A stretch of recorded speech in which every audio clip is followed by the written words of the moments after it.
On July 27, the Chicago police officers discovered the body of 26-year-old Trenton Coronel Duranlaw in an apartment building in the River North neighborhood of Chicago.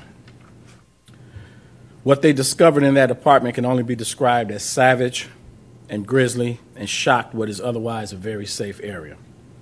As we know now, that apartment belonged to Mr. Duranlaw's boyfriend, Wyndham Latham, a 42-year-old who was formerly a college professor here in Chicago.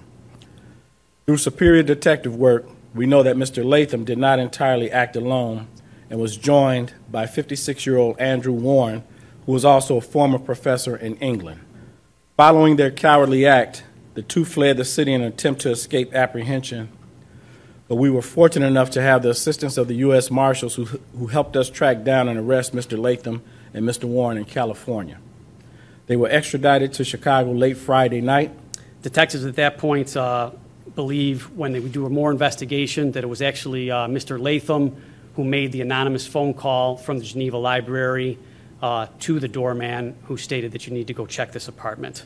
What I can tell you is it was not domestic in nature, like a husband-wife or boyfriend-boyfriend or a love triangle. That was not the motive. It was a little bit more dark and disturbing as far as I'm concerned.